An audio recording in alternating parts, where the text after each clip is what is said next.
Good afternoon. Today I'm going to discuss about the smart materials, which are under the classification of engineering materials. And what are smart materials? Smart, in the sense that the name itself says, which senses the environment and react for the conditions, environmental conditions. So smart materials are also called as intelligent or responsive materials. Smart materials are also called as intelligent or responsive materials. Smart materials are defined as the materials that sense and react to the environmental conditions. That senses the environment and react for the environmental conditions.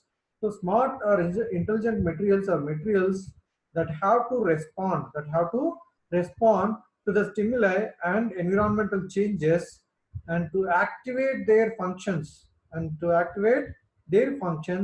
according to their changes. So generally, what the stimuli like temperature, say for example, respond to the given temperature, or respond to the given pressure, or respond to the electric flow, or respond to the magnetic flow, then the properties or changes is going to be happen. The functions is going to be changed accordingly. Means etc. can originate internally or externally. What are the components of smart system? So generally the components of smart systems are data acquisition. Means you need to sense the data. See, the aim of this component is to collect the required raw data and needed for the appropriate sensing and monitoring of the structure. So here the sensors are going to be used to sense the data. The aim of this component is to collect the required raw data needed for an appropriate sensing and monitoring of the structure. So generally examples are fiber optic sensing and data transmission. The purpose of this part is to forward the raw data which you have sensed, and the data has to be transmitted. So that data is need to be transmitted by using the sensory nerves. We can call it as sensory nerves. Okay, so the purpose of this part is to forward the raw data to the local or central command and control units. So the data to be transmitted to the sensory nerves, through the sensory nerves. So here next component is of smart system is command and control unit. Command and control units. The role of this unit is to manage and control the whole system by analyzing the data. So the role of this unit is to manage and control the whole system by analyzing the data, reaching the appropriate conclusion, and determining the action required. So after analyzing the data, so what action has to be taken care? What action to be? So based on the data which sensed through sensors, that based on the data, it has to be action to be taken. That action, what kind of action to be taken? That is decided by the control unit or command unit. Control unit or command unit. Next, data instructions.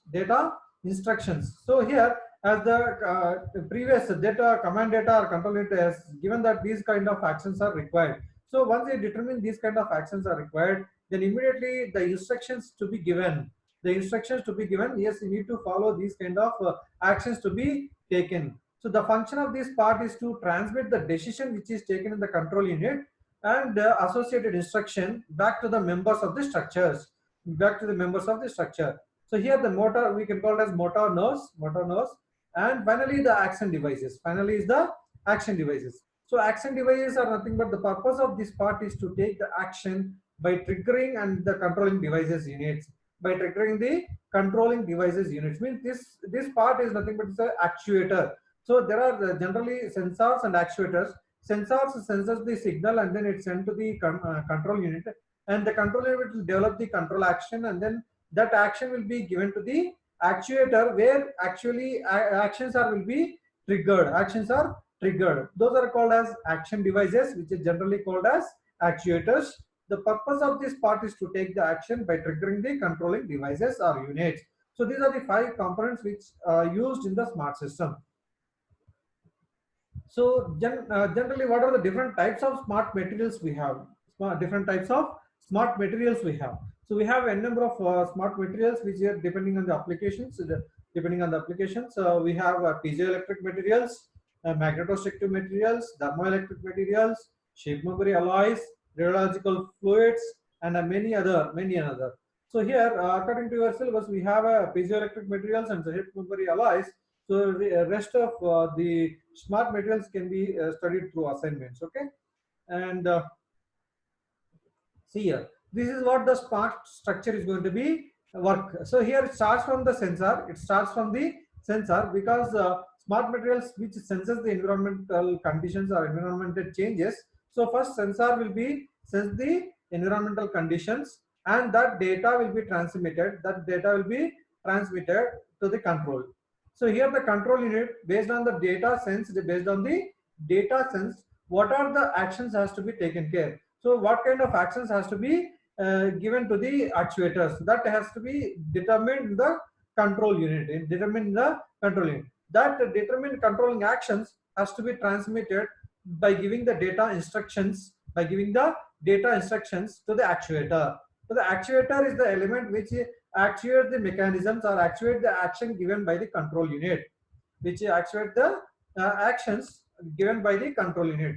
So that this is once again the actuator, if it is up to the conditions, up to the mark, then the sensor will stop giving the instructions to the control unit, because it is going functioning properly. It is if it is not functioning properly, immediately this signals will be sent to the sensor, and then once again it is sent back to the control. So it is a cyclic kind of structure, cyclic kind of structure, smart structure, and where the actuator will be monitored, so that the sensor will sense the actuating signals, and then gives to the controllers and gives the control, so that the error will be minimized.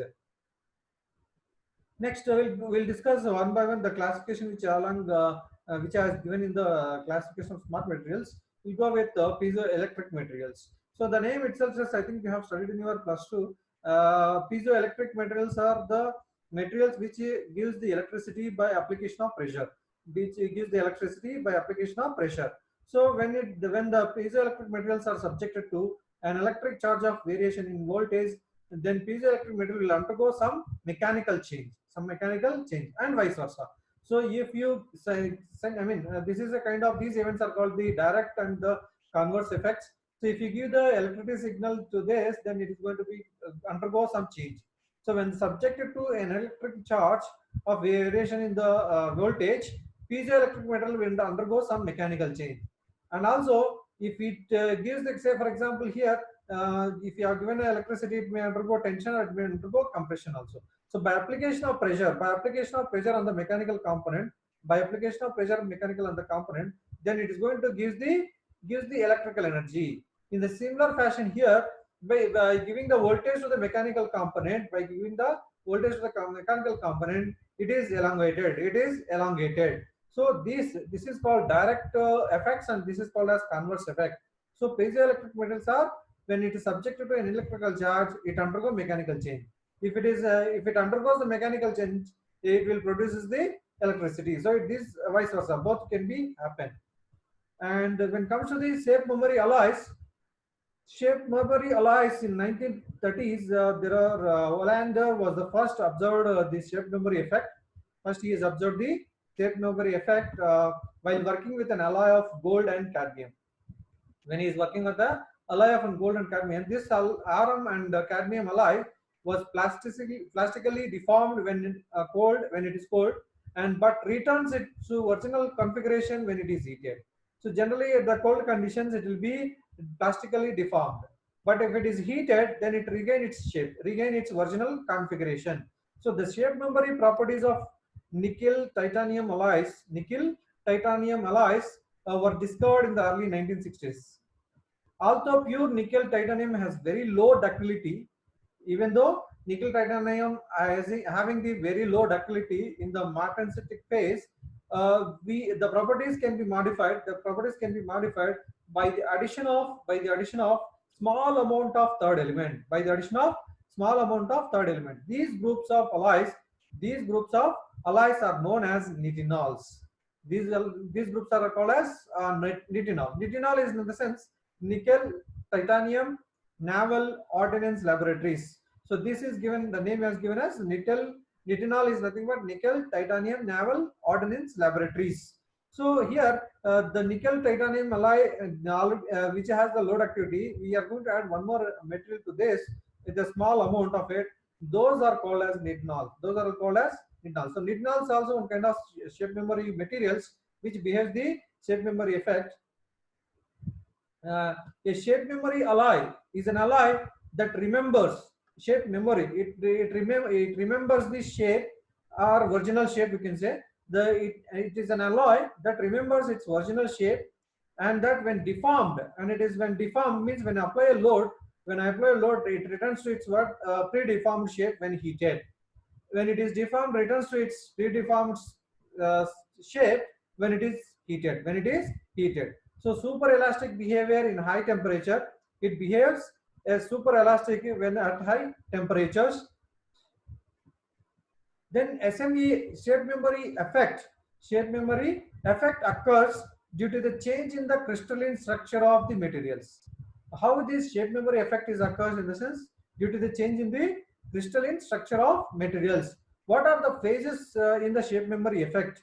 In the shape memory effect, we have two phases. We have two phases. One is martensite, which is at low temperature phase, and low temper and as well as relatively weak, austenite, which is high temperature phase and relatively strong. And see here with this diagram we can explain this how the shape memory effect can be happen. See here, this is called as the twin martensite. So when you apply the load on this twin martensite, this will be deformed into a deformed martensite.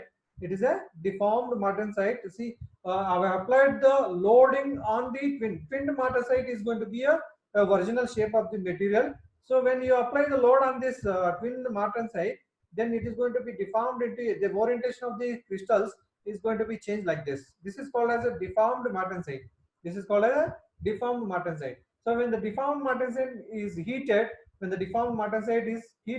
then we are going to get the austenite phase. We are going to get the austenite phase. Okay.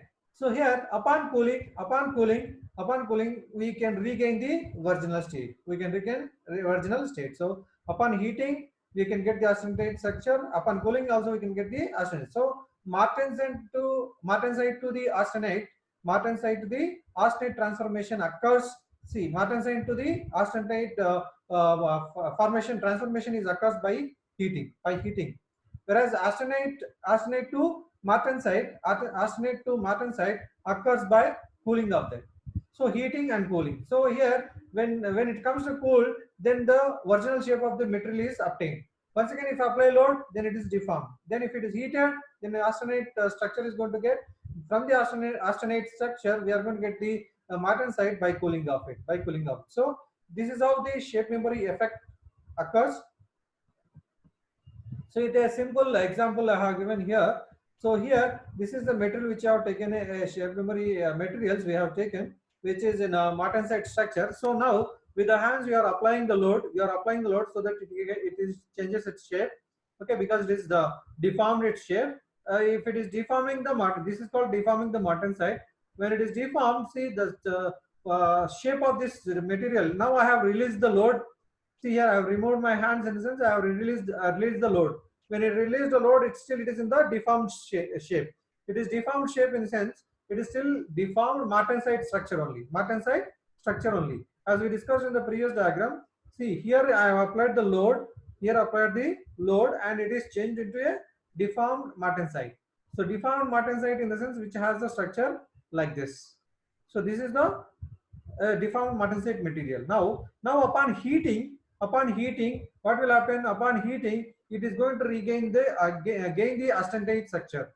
Austenite structure is going to be gained here. See, upon heating is given to this, and slowly it is gaining the austenite structure. So once again, if it is upon cooling this austenite structure, then I am going to gain the martensite once again. So which is at the initial. So it is a kind of cyclic in nature. So martensite to deformed martensite to austenite to the martensite. So here you are applying the loading, then heating, then cooling it.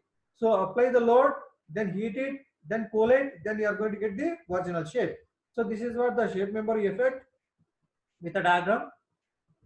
And then here we'll go with a small kind of videos which how the shape memory allies works, how the shape memory allies works.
Sir, we can't hear you and your screen is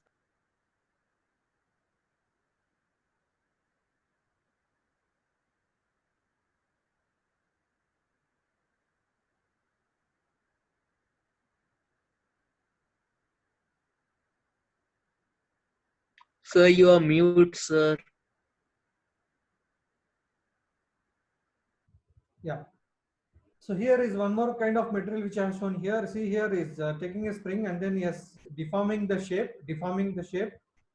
So by applying different orientation, then upon heating, see it regain its shape, austenite phase.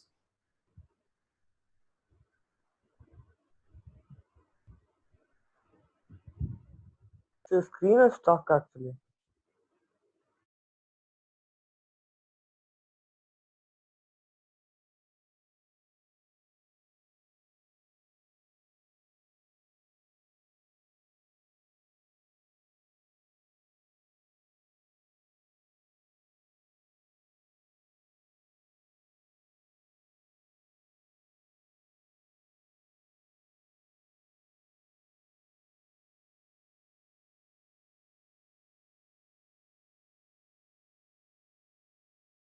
So original shape is going to be a kind of spring. Then he is applying the load, and then he's heating it, that particular element, shape memory material, and so that it can regain its shape. So here upon heating,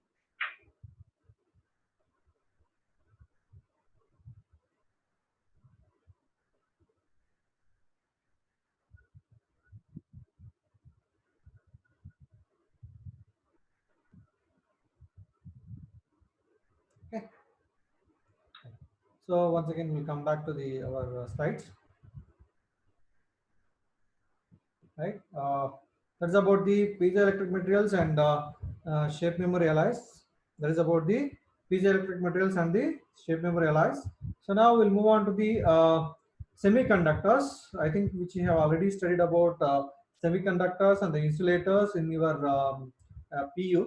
Okay. Classification of solids on the basis of conductivity. Classification of solids on the basis of conductivity. You can say that there are three types of classification. One is the conductor, the insulator, and the semiconductor.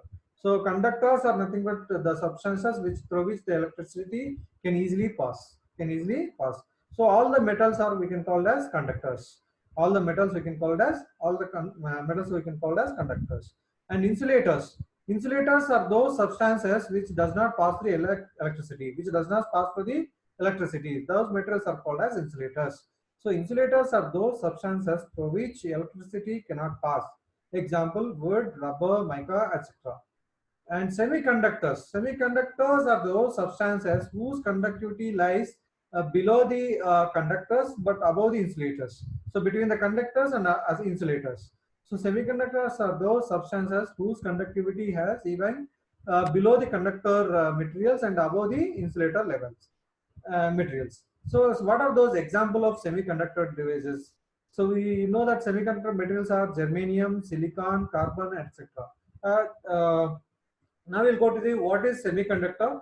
So semiconductor has the electrical properties lies between the insulators and good conductors, and at room temperature they have the conductivity lower than the conductors and as well as higher than the insulators, but the resistance will decrease with the increase in the temperature. That's why it has the negative thermal coefficient of resistance. The negative thermal coefficient of resistance it is having. So their resistance decreases with the increase in the temperature. Therefore, they have the negative temperature coefficient of resistance. And also, if I add impurities to this particular semiconductors, if I add these particular semiconductors, the resistivity and conductivity changes. The resistivity and conductivity will change. So the resistivity or conductivity changes when even a very small amount of certain other substances called impurities are added to them. So when I add these impurities to these particular semiconductor materials, their resistivity as well as conductivity changes.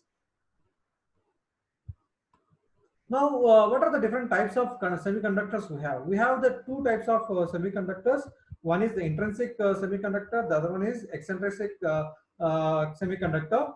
A semiconductor in its pure state is called as intrinsic semiconductor, but if you dope these semiconductors, those are all called as extrinsic semiconductors. A semiconductor doped with a suitable impurity to increase its impurity, and it is called as eccentric conductor. First, we'll discuss the on the basis of doping. On the basis of doping these eccentric semiconductors, we have two types. One is the N-type semiconductor. The other one is P-type semiconductors. So N-type semiconductor is eccentric semiconductor doped with pentavalent impurities like pentavalent valency is 5. The impurities which has the valency as 5 is arsenic and antimony, bismuth, etc. In which the negatively charged electrons works as a charge carriers is called as N-type semiconductors. Is called as N-type semiconductors.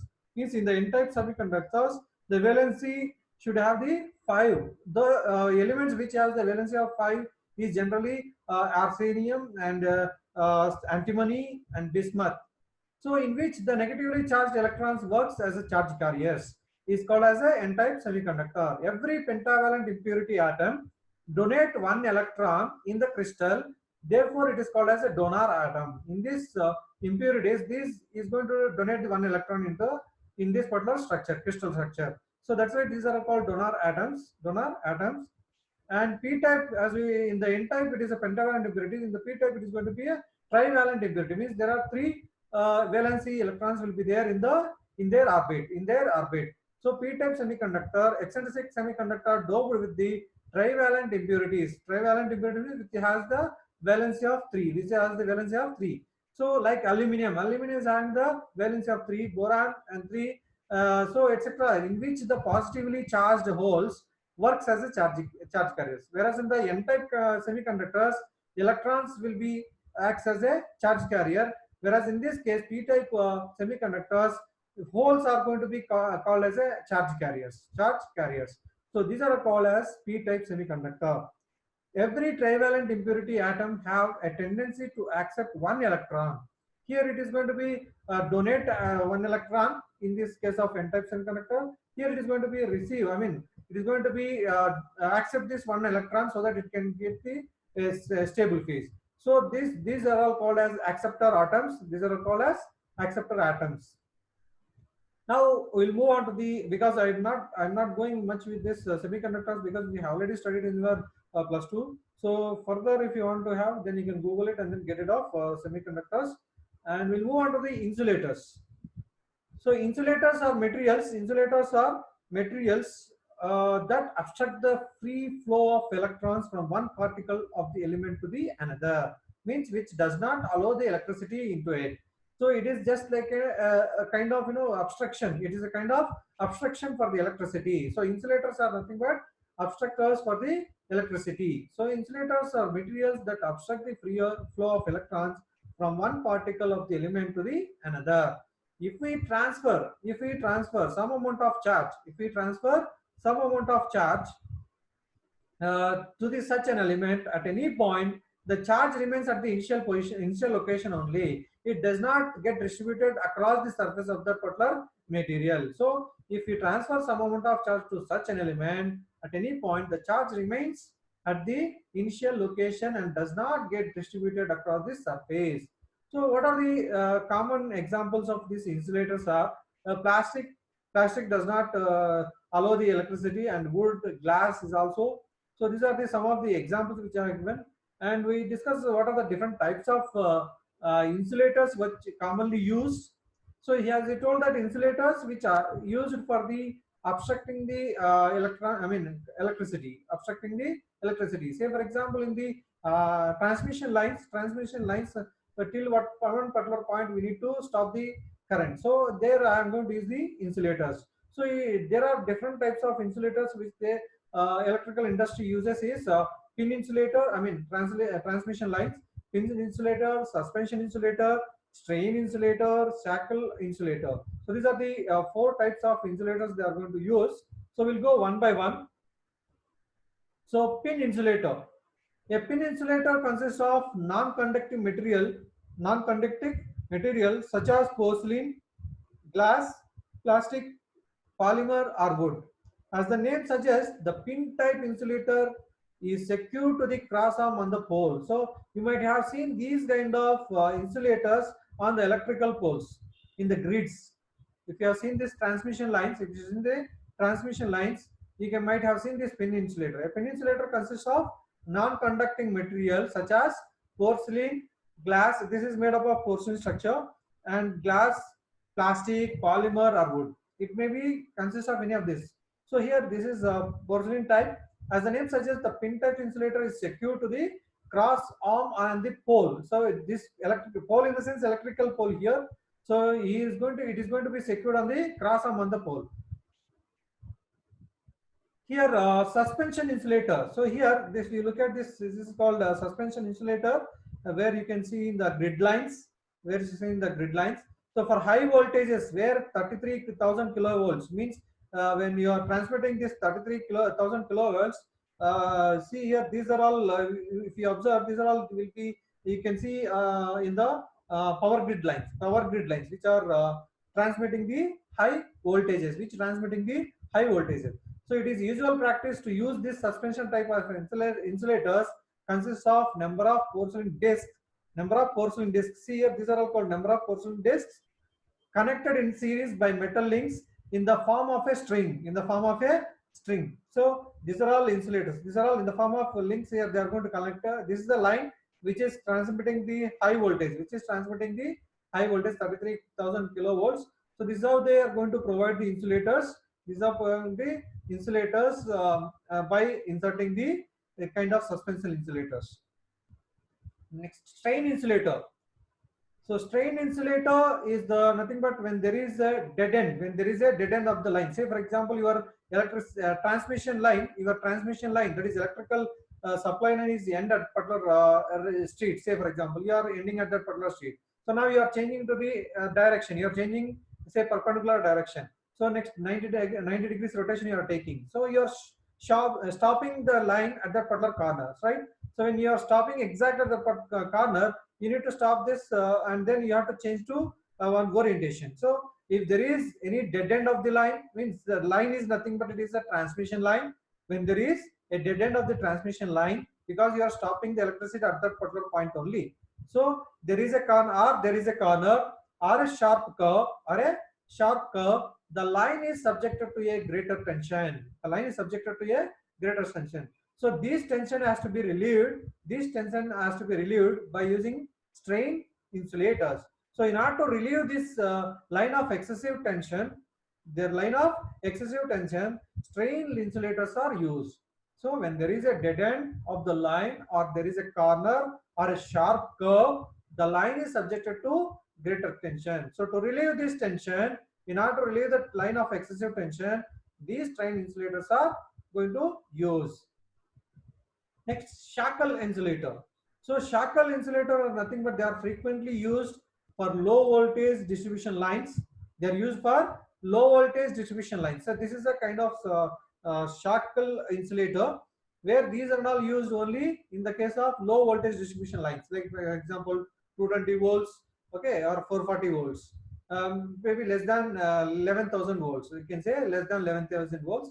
Such insulators can be used either in a horizontal position or vertical position. So this is in the vertical position now. So I can use in the horizontal position also. So and they can be directly fixed to the pole, means electrical pole, with a bolt or to the cross arm. So you can use fix to the cross arm, or as well as directly can be fixed to the pole itself. So these are the different types of insulators which you have. So with this, I'm going to stop. Yes.